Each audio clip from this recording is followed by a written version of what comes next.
Good morning friends. आज की video में हम बीएड के एक बहुत इम्पॉर्टेंट टॉपिक के बारे में बात करने वाले हैं जिसका नाम है जेंडर इश्यूज़ इन एजुकेशन। देखिए, जेंडर इश्यूज़ इन एजुकेशन जो है ये वो सारे इश्यूज़ हैं जो कि हमें एजुकेशन के अंदर फेस करने पड़ते हैं। किसकी वजह से? जो सोसाइटी ने चीज़ें बना रखी हैं उसकी वजह से। तो सबसे पहले तो हम समझेंगे कि ये जेंडर क्या है और ये जो जेंडर का जो कंस्ट्रक्ट है इसकी वजह से सोसाइटी के अंदर क्या क्या प्रॉब्लम्स आती हैं, क्या क्या एजुकेशन में दिक्कत आ सकती हैं और हम किस तरीके से उनको दूर कर सकते हैं। तो ये एक पर्टिकुलर RI अजमेर के सिलेबस का मैं यूनिट 1 ले रहा हूँ, बट जेंडर और सेक्स और ये जो जेंडर सोशलाइजेशन है ये सबके लिए सेम है। जेंडर इश्यूज़ की कॉन्सेप्ट्स। तो आज के टॉपिक में हम बात करने वाले हैं जेंडर और सोशल कंस्ट्रक्शन ऑफ जेंडर के बारे में। सबसे पहले जेंडर को समझने के लिए हम एक बेसिक डिफरेंस जान लेते हैं जेंडर और सेक्स के बीच में। देखिए, बहुत सारे लोग जो हैं जेंडर और सेक्स को एक ही चीज़ समझते हैं, लेकिन जेंडर और सेक्स के अंदर एक बहुत माइन्यूट सा डिफरेंस, एक बहुत इनफैक्ट बड़ा सा डिफरेंस होता है जिसको आज हम समझने वाले हैं। Sex, it is a biologically constructed, ठीक है, ये क्या होता है? बायोलॉजिकली कंस्ट्रक्टेड होता है। अब बायोलॉजिकली कंस्ट्रक्टेड कैसे होता है कि मेल और फीमेल या फिर इंटरसेक्स, इनके क्या होंगे? अपने अपने अलग बायोलॉजिकल कैरेक्टरिस्टिक्स होते हैं। जैसे कि अगर हम मेल की बात करें तो उनके पास क्या होती है? बियर्ड होती है और वुमेन हैव ब्रेस्ट्स, ठीक है। ये लिप्स ने 2014 में कहा था। इसी तरीके से कुछ और भी चीज़ें हैं जो कि क्या होती है? मेल और फीमेल को अलग अलग डिफ़ाइन करती हैं या फिर इंटरसेक्स को अलग डिफ़ाइन करती हैं, ठीक है। तो ये सारी चीज़ें क्या हैं? बायोलॉजिकल हैं, बाय बर्थ प्रेजेंट हैं, और क्या है? सारी की सारी चीज़ें फिज़िकल हैं। अब जब हम जेंडर की बात करते हैं तो it is acted upon by the individuals in society. Gender क्या है? इंडिविजुअल्स ने सोसाइटी में बनाया हुआ है, ठीक है। यानी सोसाइटी ने मिलकर क्या किया हुआ है? ये बनाया हुआ है कि जेंडर के अंदर ये चीज़ें आनी हैं। अब थोड़ा सा और इसे डिटेल में समझते हैं। Therefore gender is consider as a social construct. इसीलिए जेंडर को क्या माना जाता है? सोशल कंस्ट्रक्ट माना जाता है। क्यों? क्योंकि इसको सोसाइटी के लोगों ने मिलकर बनाया है। जो नोशन है किसका? फेमिनिटी, मैस्कुलिनिटी, ये क्या है? ये जेंडर है। कि हम मानते हैं कि फेमिनिटी कि अगर कोई फीमेल है तो क्या होगी? उसके अंदर ज़्यादा ममता होगी, या फिर वो बहुत सॉफ्टली बात करेगी, या फिर मैस्कुलिनिटी में हम मानते हैं क्या होगा? मेल जो होगा वो ज़्यादा एग्रेसिव होगा, या फिर हम ये मानते हैं कि वो बहुत कम रोएगा, ठीक है। ये सारी चीज़ें हम जेंडर के साथ जोड़ के चलते हैं, और ये ऐसा कुछ है नहीं कि बायोलॉजिकली कंस्ट्रक्टेड है। ये कहाँ से आता है? ये समाज से आता है। समाज ने कुछ अवधारणाएं मान ली और उसके बेसिस पे चीज़ें चल रही हैं। अब देखिए, question of gender is complicated and it's understanding varies across societies and cultures. देखो, जेंडर का जो कॉन्सेप्ट है ये बहुत कॉम्प्लिकेटेड कॉन्सेप्ट है। सेक्स की तरह ये नहीं कि डायरेक्टली बायोलॉजिकल कंस्ट्रक्टेड है, और इसके अंदर कुछ मेजर डिफाइनिंग डिफरेंसेस होंगे और उसके बेसिस पे हम डिफ़ाइन कर पाएंगे। जेंडर के अंदर क्या होगा? बहुत सारी चीज़ें आ जाती हैं। एक तो हमने क्या बात की कि जैसे मान लो कि कोई सोसाइटी है, वो औरतों को कोई बिज़नेस नहीं करने देती है। वहीं दूसरी सोसाइटी ऐसी है जो कि औरतों को बिज़नेस करने देती है और उसे उसमें कुछ भी गलत नहीं लगता है। इसी तरीके से कुछ सोसाइटी ऐसी हैं जिनके अंदर ये माना जाता है कि मेल अगर रो रहे हैं तो ठीक है, कोई दिक्कत वाली बात नहीं है, ये भी स्ट्रॉन्ग है, उसमें कोई दिक्कत नहीं है, और मेल भी रो सकते हैं और अपने अपने आप को इमोशनली दिखा सकते हैं। बट दूसरी वहीं सोसाइटी में क्या होता है कि कहा जाता है कि क्या लड़कियों की तरह रो रहा है, ठीक है। तो वहाँ पर क्या होता है कि जो जेंडर है वो उसमें क्या है? सोशल कंस्ट्रक्शन डाल है कि यहाँ पर अगर कोई लड़का है तो वो रो नहीं सकता। वहीं दूसरी सोसाइटी में इट इज़ कंसिडर्ड नॉर्मल कि कोई दिक्कत वाली बात नहीं है अगर ऐसा हो रहा है तो। अगला जो पॉइंट है, Hilary M Lips argues that sex and gender in some ways are intertwined. Hilary M Lips ने माना कि सेक्स और जेंडर जो है वो कुछ कुछ हद तक एक दूसरे से मिले हुए भी हैं। फॉर इंस्टेंस, जैसे कि हम अगर बात करें कि जो सोशल एक्सेप्टेंस ऑफ फेमिनिटी है, in some ways is shaped by the biological construction, that is a women gets pregnant and gives birth. अब थोड़ा बहुत तो क्या होता है कि जो जेंडर है उस पर किसका रोल पड़ता है, सेक्स का भी वो पड़ता है। कैसे कि जो सोशल एक्सेप्टेंस है कि फेमिनिटी जो मानी जाती है फीमेल की, वो किसकी वजह से भी मानी जाती है, बायोलॉजिकल कंस्ट्रक्शन की वजह से भी मानी जाती है। जैसे कि एक वुमेन जो है वो क्या करती है, वो प्रेग्नेंट होती है और बर्थ करती है बेबी को। अब आगे हम बात करने वाले हैं कि जो जेंडर है वो मल्टी डायमेंशनल होता है नेचर में। अब देखिए इसका एक डायमेंशन तो क्या है, इसका एक डायमेंशन जो है वो जेंडर आइडेंटिटी है, मीनिंग इंडिविजुअल की आइडेंटिटी कि वो मेल है, फीमेल है या फिर इंटरसेक्स है। Another dimension is gender role.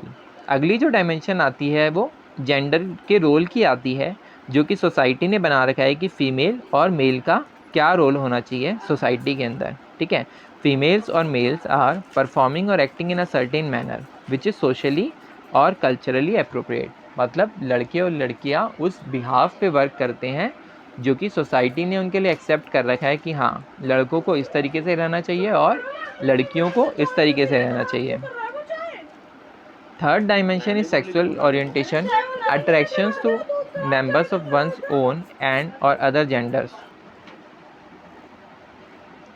इसमें जो थर्ड डायमेंशन आती है वो आती है sexual orientation, attraction to members of one's own and or other genders. ठीक है, तीसरी डायमेंशन क्या होगी कि किसी पर्सन के जेंडर किस पे बना होता है कि किसी पर्सन की क्या सेक्सुअल ओरिएंटेशन होगी।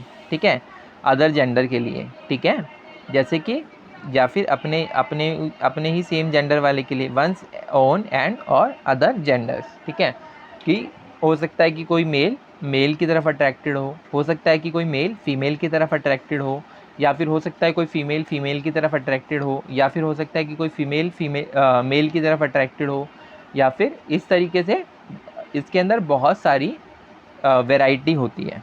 ठीक है, gender is a learn behaviour. Gender क्या है, एक लर्न बिहेवियर है। ठीक है, बच्चा शुरुआत से सीख के नहीं आता है कि हम उसे किस तरीके से रहना है। ठीक है, उसे किस तरीके से बिहेव करना है, उसे वो शुरुआत से सीख कर ये सब चीज़ें नहीं आता है। ऐसा किसी लड़की के फेस पे नहीं लिखा होता है जब वो पैदा होती है कि उसको पिंक कलर ही पसंद होगा, या फिर ऐसा किसी लड़के के फेस पे नहीं लिखा होता है कि उसको बाइक ही पसंद आएगी या फिर उसको टेडी पसंद नहीं आएंगे। ठीक है, gender is a learn behaviour, therefore it can be named as gender socialization. अब देखो, क्योंकि जेंडर क्या है, एक लर्न बिहेवियर है, इसीलिए इसको हम इसलिए हम इसको क्या बोलते हैं, जेंडर सोशलाइजेशन भी बोलते हैं। क्यों? क्योंकि सोसाइटी से ये लिया गया है। ठीक है, सोसाइटी से लिया गया है, सोसाइटी से सीखा गया है। अब जेंडर सोशलाइजेशन को ज़रा सा हम समझ लेते हैं कि जेंडर सोशलाइजेशन है क्या। देखिए, जेंडर सोशलाइजेशन जो है वो एक ऐसा प्रोसेस है in which individuals learn certain gender norms and behaviour and identity.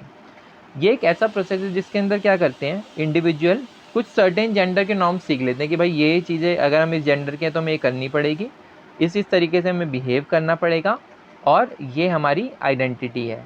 ठीक है, अगर मेल हैं हम तो हमें रोना नहीं है। ठीक है, इस तरीके से हमें अपनी आइडेंटिटी बना लेते हैं। किसके बेसिस पे, जेंडर सोशलाइजेशन के बेसिस पे। Let's think about gender socialization in our everyday life by looking at some of the hypothetical questions like। अब अगर हम बात करें कि जेंडर सोशलाइजेशन है क्या, तो कुछ एक क्वेश्चंस को हम देखते हैं, उसके बेसिस पे हम इस चीज़ को और अच्छे से समझ सकते हैं। पहला क्वेश्चन देखिए, what was the reaction of the parents when a child is born as a boy or girl. अब आप खुद इस बात को सोचिए कि एक पेरेंट्स का क्या रिएक्शन होता है जब एक लड़का पैदा होता है, एक लड़की पैदा होती है। कई घरों में क्या होता है कि कई घरों में होता है कि लड़की के पैदा होने पे दुख मनाया जाता है, कई किसी किसी घर में ऐसा होता है कि लड़के के पैदा होने पे दुख मनाया जाता है। तो ये क्या है, ये एक सोसाइटी का अपना वो है कि उनको ये हो गया है कि भाई नई लड़की पैदा होगी तो ये खर्चा होगा, वो चीज़ें होंगी, वो भी करना पड़ेगा हमें। कुछ सोसाइटी ऐसी हैं जहाँ पर उनको लड़कियों से ज़्यादा काम पड़ता है, तो वो सोचती हैं कि लड़का क्यों पैदा हो गया है, हमें लड़के का कोई काम नहीं है। ऐसा कई सोसाइटी के अंदर होता है। दूसरा जो क्वेश्चन है, what colour would the parents use to decorate the baby's room.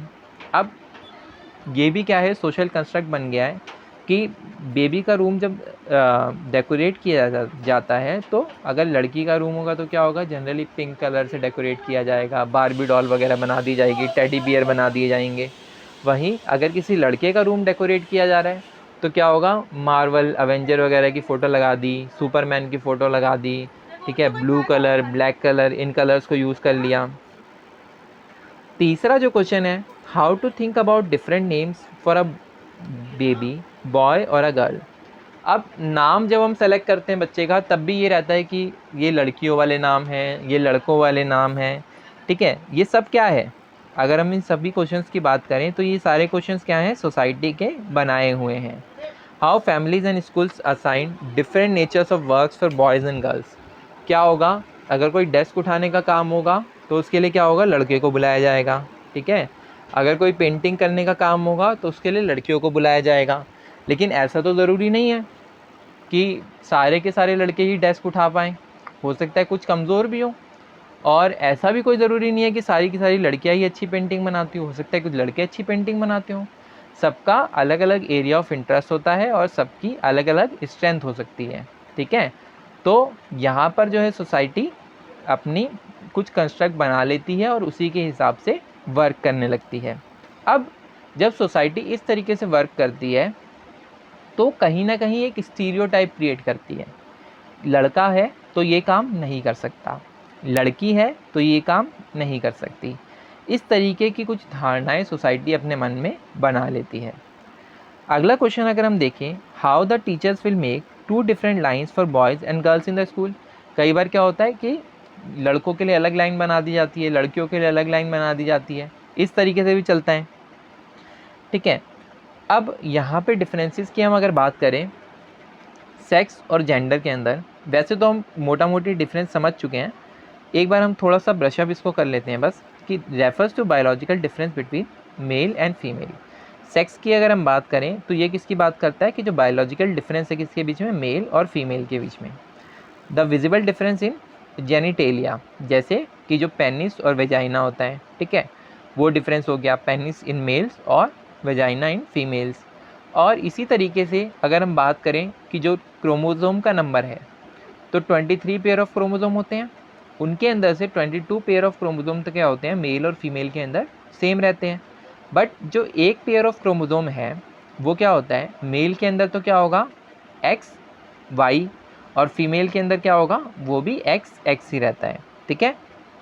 The relative difference in procreative function, और जो फंक्शंस के अंदर उनके ग्लैंड्स वगैरह के जो फंक्शन है और भी कई सारे फंक्शन हैं, उनमें भी क्या होता है, डिफरेंस होता है। इट इज़ अब हम बात करते हैं जेंडर की, तो it is a matter of culture. ये किसका मैटर है, कल्चर का, कि वहाँ का कल्चर क्या है, ठीक है। लोग किस तरीके से रहते हैं, लोग किस तरीके से उठते बैठते हैं, लड़कियाँ किस तरीके से बिहेव करती हैं, लड़के किस तरीके से बिहेव करते हैं।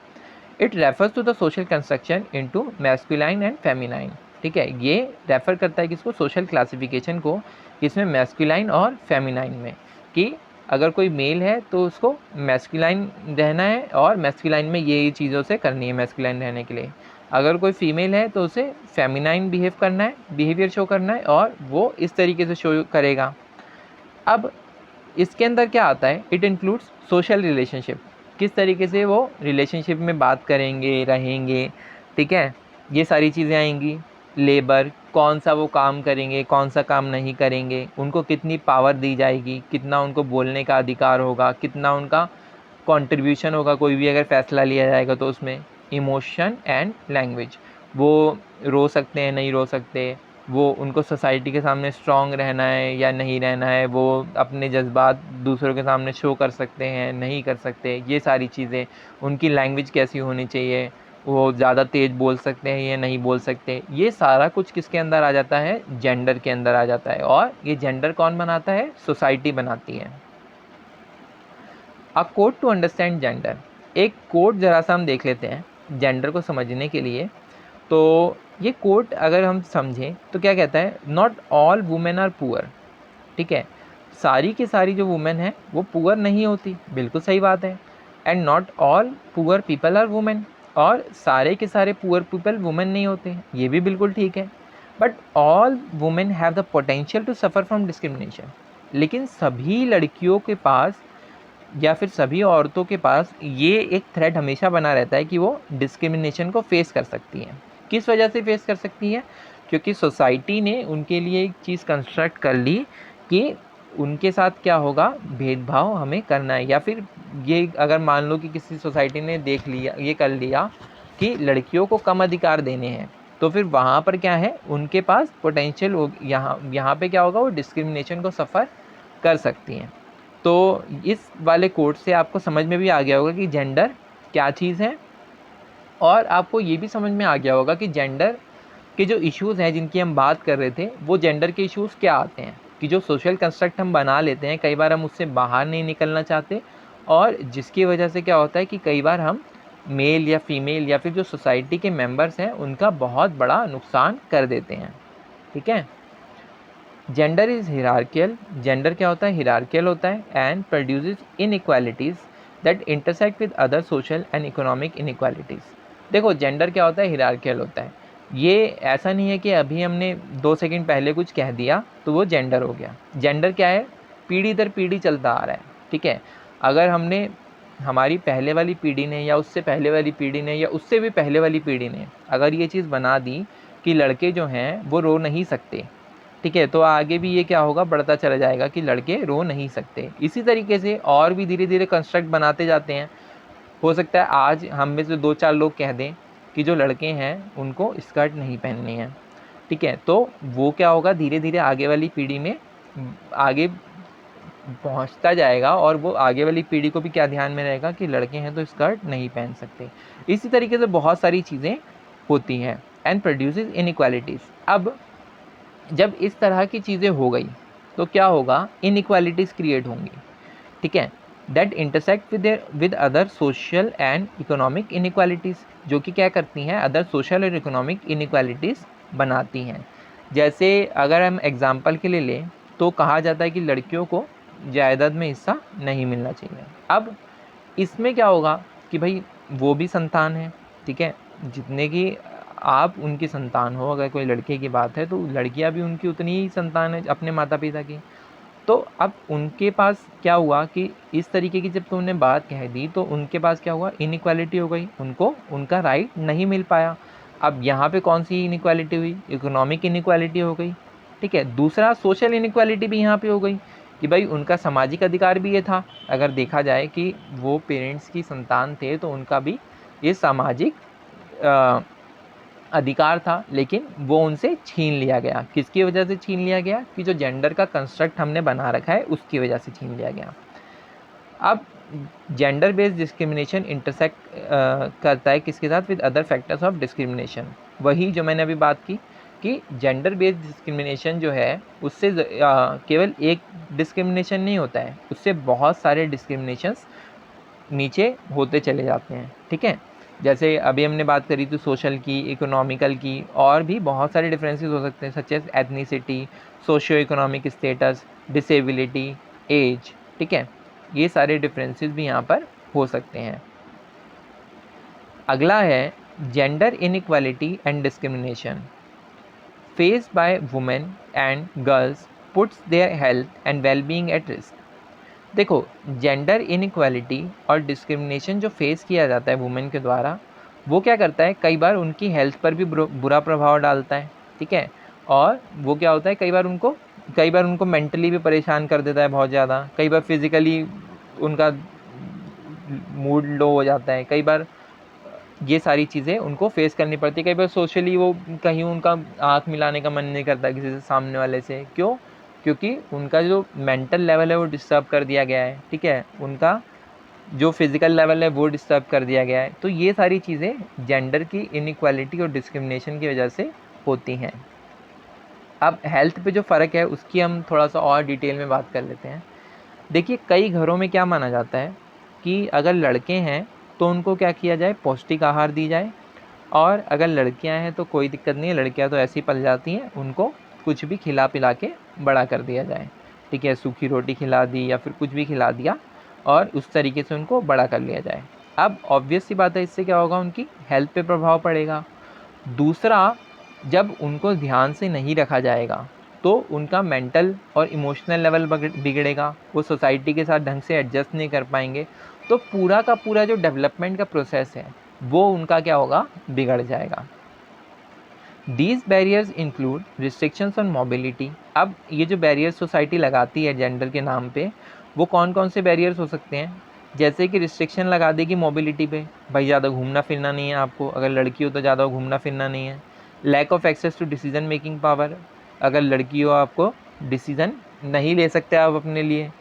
या फिर लोअर लिटरेसी रेट्स, कि अरे लड़कियों को पढ़ा लिखा के क्या ही करना है, ठीक है। Discriminatory attitudes of communities and health care providers, कई बार क्या होता है कि डिस्क्रिमिनेट करते हैं, जो जैसे कि हमने बात करी ना, attitudes of communities and health care providers, कई बार हेल्थ केयर प्रोवाइडर्स भी डिस्क्रिमिनेट करते हैं, कई बार कम्युनिटीज़ डिस्क्रिमिनेट करती है, अरे कि क्या ही इनकी हेल्थ के लिए देखना है, ऐसी कुछ दवाई दे दो ठीक हो जाएंगे। And health system of the specific health needs and challenges of women and girls, और उनके हेल्थ सिस्टम के बारे में बात नहीं की जाती है, उनकी जो स्पेसिफिक हेल्थ नीड्स हैं उनके बारे में बात नहीं की जाती है, ठीक है। अब जैसे अगर मैं बहुत कॉमन यहाँ पे एग्जांपल लूँ तो सैनिटरी पैड्स का एग्जांपल हो जाएगा, कि लड़कियों के लिए बहुत जगह अवेयरनेस नहीं है सैनिटरी पैड्स की। तो ये सारी किस वजह से हैं? क्यों? क्योंकि माना जाता है कि ठीक है, लड़कियां हैं, जैसे भी हैं बड़ी हो जाएंगी। तो ये जो हैं, ये सारे कहीं ना कहीं क्या करते हैं, डिस्क्रिमिनेशन, ये चीज़ें क्रिएट करती हैं। जेंडर सोशलाइजेशन, अब इसमें एक चीज़ आती है जेंडर रोल्स की। सबसे पहले जेंडर सोशलाइजेशन को और थोड़ा सा डिटेल में देख लेते हैं। जेंडर सोशलाइजेशन क्या है? It is the tendency for boys and girls to be socialize differently. अब ये एक टेंडेंसी है जिसके बेसिस पे क्या किया जाता है, गर्ल्स और बॉयज़ को अलग अलग तरीके से सोशलाइज किया जाता है, ठीक है। Boys are raise to confirm to the male gender role, boys को रेज किया जाता है क्या करने के लिए, कन्फर्म करने के लिए मेल जेंडर रोल, और गर्ल्स को रेज किया जाता है क्या करने के लिए, कन्फर्म करने के लिए फीमेल जेंडर रोल। अब यहाँ एक चीज़ समझने वाली है कि यहाँ पर जो जेंडर रोल है, ये ऐसा कोई जेंडर रोल नेचर ने नहीं बनाया हुआ कि हाँ ये सारे के सारे ये जेंडर रोल मेल को करने हैं, ठीक है, और ये सारे के सारे जेंडर रोल फीमेल को करने हैं।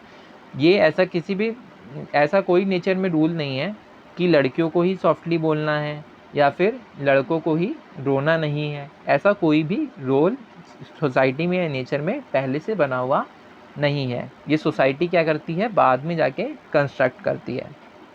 अ gender role is a set of behaviours. अब थोड़ा सा जेंडर रोल को समझ लेते हैं कि जेंडर रोल है क्या। हम जो बात कर रहे हैं अभी कि male gender role, female gender role. A gender role is a set of behaviours, attitudes and personality characteristics.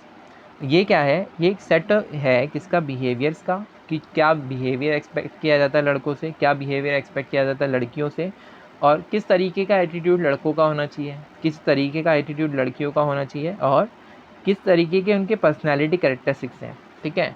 And personality characteristics की जैसे हम बात करते हैं ना कि लड़कियों को बहुत ज़्यादा मतलब लड़कियों को लज्जावान होना चाहिए या फिर लड़कों को कॉन्फिडेंट होना चाहिए, इस तरीके की हम जो बात करते हैं, तो ये सारी बातें क्या होती हैं, पर्सनैलिटी कैरेक्टरिस्टिक्स में आती हैं कि लड़कियों को ऐसा होना चाहिए और लड़कों को ऐसा होना चाहिए। Expected and encourage of a person based on his और हर सेक्स, और ये किसके बेसिस पे की जाती हैं, कि उस पर्सन के सेक्स के बेसिस पे डिसाइड की जाती हैं। अगला हम बात करते हैं जेंडर सोशलाइजेशन की। वी लर्न जेंडर, हम क्या करते हैं, जेंडर को लर्न करते हैं। और दूसरी अगर हम बात करें तो gendered expectations are transmitted to children. Gender की जो एक्सपेक्टेशंस हैं वो क्या होती है, जैसे कि मैंने बात की थी अभी थोड़ी देर पहले कि ये वंशानुगत हैं, क्या होती है, ये ट्रांसफ़र होती रहती हैं, अब जो बड़े थे उनसे छोटों में, उनसे छोटों में, उनसे छोटों में, इस तरीके से क्या होता है, ये पीढ़ी दर पीढ़ी क्या होती है, ट्रांसफ़र होती रहती हैं थ्रू सोशलाइजेशन। किसके थ्रू ट्रांसफ़र होती रहती है, सोशलाइजेशन के थ्रू होती रहती हैं। अब सोशलाइजेशन के बारे में हम एक चीज़ तो पहले से जानते हैं, ये लाइफ लॉन्ग प्रोसेस है, और ये क्या होता है, ये वो है जिससे क्या होता है, सोसाइटी जो है इंडिविजुअल को ट्रेन करती है अपने साथ रहने के लिए और उसे बेस्ट फिट बनाने के लिए अपने कल्चर के अकॉर्डिंग, और इन सब चीज़ों के अकॉर्डिंग उसे ट्रेन करती है। एजेंट्स ऑफ जेंडर सोशलाइजेशन, अब थोड़ा सा हम बात कर लेते हैं कि क्या डिफरेंट एजेंट्स हैं। सोशलाइजेशन के। देखिए, an agent of gender socialisation is any person or group that plays a role in the childhood gender socialisation process. एक एजेंट ऑफ जेंडर सोशलाइजेशन कौन होता है? वो होता है जो कि वो एक ऐसा पर्सन या ग्रुप है जो कि क्या करता है, एक बहुत महत्वपूर्ण रोल प्ले करता है किसके अंदर? चाइल्डहुड जेंडर सोशलाइजेशन के अंदर। ठीक है, जो बच्चे का जेंडर सोशलाइजेशन होना है, जिसमें हम क्या करेंगे, जिसके अंदर लड़कों को खिलौने पसंद आएंगे जो कि अग्रेसिव खिलौने होंगे थोड़े, और लड़कियों को सॉफ्ट खिलौने पसंद आएंगे जैसे बारबी डॉल या फिर टेडी। ये सारा जो है ये सोसाइटी क्रिएट करती है। ठीक है, इसके अंदर जेंडर सोशलाइजेशन के चार इम्पॉर्टेंट ग्रुप्स होते हैं, या फिर कह लो चार इम्पॉर्टेंट पर्सन होते हैं जेंडर सोशलाइजेशन के लिए। पहले जो होते हैं वो होते हैं पेरेंट्स, जो है first source of information about gender. जो जेंडर के बारे में पहली इन्फॉर्मेशन किसी से मिलती है अगर बच्चे को, तो पेरेंट्स से मिलती है। और चाइल्ड क्या करता है, लर्न करता है from parents that certain activities और toys correspond with a particular gender. और बच्चा अपने माँ बाप से सीखता है कि जो सर्टेन एक्टिविटीज़, ये जो कुछ काम मैं कर रहा हूँ, ये इस पर्टिकुलर जेंडर के लिए हैं, यानी मेरे जेंडर के लिए हैं। ठीक है, या फिर और जो टॉयज़ जिनसे मैं खेल रहा हूँ, ये मेरे पर्टिकुलर जेंडर के लिए सही हैं। अब आप खुद एक फैमिली के बारे में सोचिए, जो कि एक बच्चे को, जो एक लड़के को डॉल देती हो, और अपनी लड़की को, सॉरी यहाँ पे मैंने डॉल लिख दिया दूसरी जगह भी, यहाँ पे लिखना चाह रहा था मैं टॉयज़, जो मान लीजिए फुटबॉल। ठीक है, and there daughter a football. बहुत कम फैमिलीज ऐसी होंगी जो कि क्या करती हैं, एक सन को क्या करती हैं, डॉल देती हैं, और एक डॉटर को क्या करती हैं, वो फुटबॉल देती हैं। ठीक है, क्यों? किसकी वजह से हो रहा है? क्योंकि जो सोशलाइजेशन के प्रोसेस की हमने बात की, जो सोशलाइजेशन का प्रोसेस पीढ़ी दर पीढ़ी चला आ रहा है, उसने इस तरीके से इनके दिमाग पर असर डाल रखा है कि इन्होंने एक फिक्स चीज़ बना रखी है अपने दिमाग में कि लड़का है तो ये करेगा, लड़की है तो ये करेगी। दूसरा जो है वो आता है टीचर्स एंड स्कूल्स। देखिए, demonstrate gender stereotypes by responding to. अब जो टीचर्स और स्कूल है उनका क्या है कि ये डेमोन्स्ट्रेट करते हैं क्या, gender stereotypes by responding to male and female students in different ways. जैसे कि मैंने पहले ही बात की थी कि ये भी क्या करते हैं, जेंडर स्टीरियोटाइप में मदद करते हैं। और जेंडर स्टीरियोटाइप बहुत गलत चीज़ है। क्या होगा कि ये लड़के को क्या कहेंगे कि टेबल उठाओ, ठीक है, लड़के को क्या कहेंगे, कोई सामान उठाओ, और या फिर लड़के को बोलेंगे कि आप डस्टर ब्लैक बोर्ड साफ़ करो। लड़कियों को क्या बोला जाएगा कि आप डस्टर बना के लाओ, या फिर लड़कियों को बोला जाएगा आप रंगोली बना के लाओ। तो ये सारे जो डिफरेंसेस क्रिएट करते हैं, ये कहीं ना कहीं स्टीरियोटाइप कर देते हैं कि लड़कों का काम ये है और लड़कियों का काम ये है। For example, separating students by gender for activities. कोई एक्टिविटी होगी तो उसमें क्या होगा, जेंडर के बेसिस पे सेपरेट कर दिया जाता है कि अच्छा लड़के हैं तो ये वाली गेम खेलेंगे, लड़कियां हैं तो ये वाली गेम खेलेंगी। Disciplining student differently depending on their gender may reinforce children's developing beliefs and assumptions. क्या होता है, लड़कों को स्केल से मारकर अक्सर सजा दी जाती है और लड़कियों को कोई दूसरी सजा दी जाती है। तो इससे क्या होता है, इससे भी कहीं ना कहीं डिस्क्रिमिनेशन पैदा होता है कि भाई ये जो चीज़ें हैं, अच्छा लड़कों को हम मार सकते हैं स्केल से और लड़कियों को हम स्केल से नहीं मार सकते। तो ये कहीं ना कहीं क्या होता है, दिमाग के अंदर एक स्टीरियोटाइप पैदा करता है कि लड़के स्ट्रांग होते हैं या लड़कियां वीक होती हैं, या फिर इसी तरीके की कई अलग अलग चीज़ें, या फिर लड़कियां ज़्यादा क्रिएटिव होती हैं, लड़के कम क्रिएटिव होते हैं। इस तरीके की बहुत सारी चीज़ें क्या करती हैं, ये चीज़ें क्रिएट करती हैं, जो कि कह सकते हैं हम कि वेग होती हैं। हम इनके बारे में बहुत क्लियर नहीं रह सकते। ये सारी चीज़ें क्या होती हैं, बहुत अलग, बहुत गलत ढंग से हम एक्वायर कर लेते हैं। तीसरी जो चीज़ है, हम बात कर रहे हैं पीयर्स की। Children tend to play with same gender peers. अब इसके अंदर क्या होता है पीयर का, कि बच्चे क्या करते हैं, अपने साथी कौन से चुनते हैं जो सेम जेंडर के होते हैं। लड़के होंगे तो लड़कों के साथ खेलते हैं, लड़कियां होंगी तो लड़कियों के साथ खेलती हैं। Through this interactions they learn what their peers expect of them as boys और गर्ल्स। अब जब लड़के लड़कों के साथ खेल रहे हैं तो वो आपस में एक दूसरे से सुनेंगे कि देख मैं तो यही करता हूँ, या फिर लड़कों को ये करना चाहिए ऐसा मैंने सुना है। या फिर लड़कियाँ आपस में बात करेंगे तो अच्छा लड़कियों को ये करना चाहिए, लड़कियों को ये चीज़ नहीं करनी चाहिए। तो ये चीज़ें आपस में क्या होंगी, जब वो डिस्कस करते हैं तो वो वही सोशल कॉन्स्ट्रक्ट को बिल्डअप कर रहे होते हैं, ठीक है। जो हमने बात की ना एजेंट्स ऑफ जेंडर सोशलाइजेशन, वो जेंडर सोशलाइजेशन को बिल्ड कर रहे होते हैं। These lessons may be direct, such as when a peer tells the child that a certain behavior is not appropriate.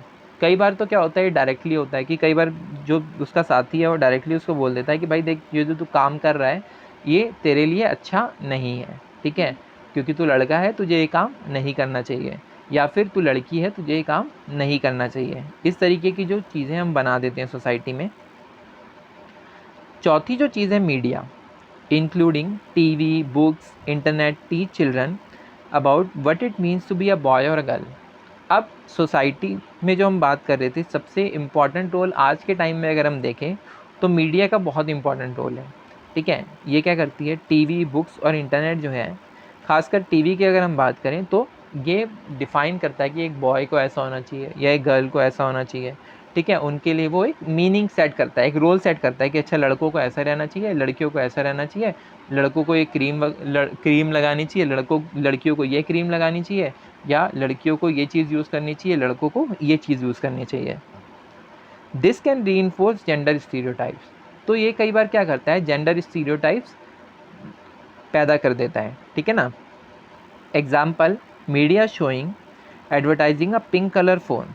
अब एक एग्जांपल अगर हम देखें तो मीडिया क्या कर रही है, अगर हम देखें एडवर्टीज़मेंट के अंदर, तो एक पिंक कलर का फ़ोन लड़कियों के लिए आ रहा है, पता लगे चमचमाता हुआ, ठीक है, और एक लड़कों के लिए आ रहा है वाइट ब्लैक कलर फ़ोन, ठीक है। लड़कों के लिए कैसा आ रहा है, ब्लैक कलर फ़ोन आ रहा है। तो ये कहीं ना कहीं क्या है, एक जेंडर डिस्क्रिमिनेशन पैदा कर रहा है कि अच्छा लड़कियां हैं तो पिंक कलर होगा लड़कियों के लिए तो कंफर्म, और लड़के हैं तो उनके लिए कंफर्म ब्लैक कलर होगा, यही इनके लिए कूल की परिभाषा है। तो कहीं ना कहीं एक जेंडर स्टीरियोटाइप पैदा करता है कि लड़के हैं तो ये करेंगे, लड़कियां हैं तो ये करेंगी। Okay, thank you very much for your time and patience. अगर आपको ये वीडियो पसंद आए तो इसे लाइक कर दीजिए और कमेंट बॉक्स में कमेंट कर दीजिए, और अगर आपको ये वीडियो पसंद ना आए तो इसे डिसलाइक कर दीजिए।